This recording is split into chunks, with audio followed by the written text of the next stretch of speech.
This looks like an area problem, but the real key is to turn the two sloping lines into equations. The straight line form we need is y equals mx plus c.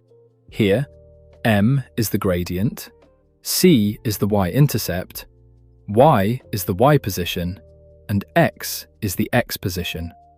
Begin with line A to D. Point A has coordinates 0, 0, and point D has coordinates 10, 5. From A to D, the change in x is 10, while the change in y is 5. The gradient, m sub A to D, is y at D minus y at A, divided by x at D minus x at A. Substitute 5 for y at D, followed by 0 for y at A. Then substitute 10 for x at D, followed by 0 for x at A. This gives m sub A to D equal to 1/2. Store that gradient, then return to y equals mx plus c to find the y-intercept. Using point D, substitute 5 for y, 1/2 for m, and 10 for x. This gives 5 equals 1/2 times 10 plus c. So 5 equals 5 plus c, which means c sub AD is 0. Now substitute the stored gradient, 1/2, and the stored intercept, 0, into y equals mx plus c. The equation of line A to D is y equals x over 2. Next, consider line B to E. Point B has coordinates 5, 0, and point E has coordinates 10, 10. From B to E, the change in x is 5, while the change in y is 10.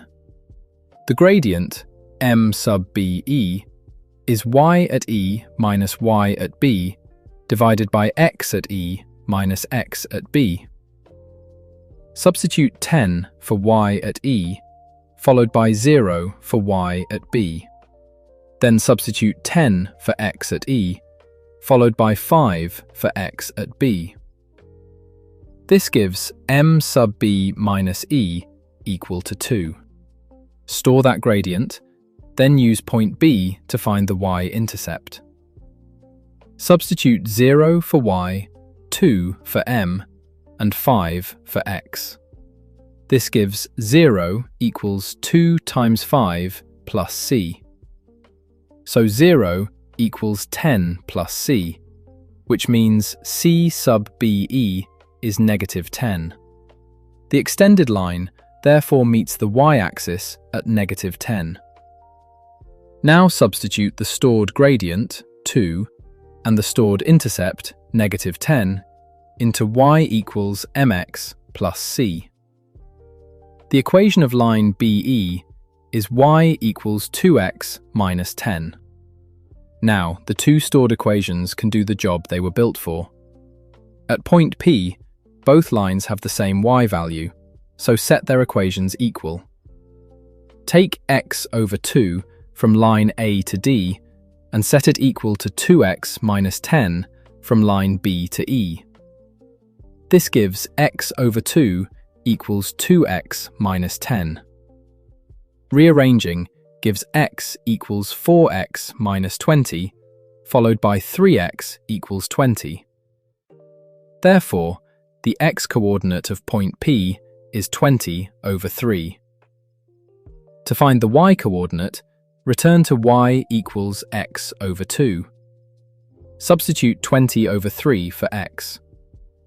This gives y sub P equal to 10 over 3.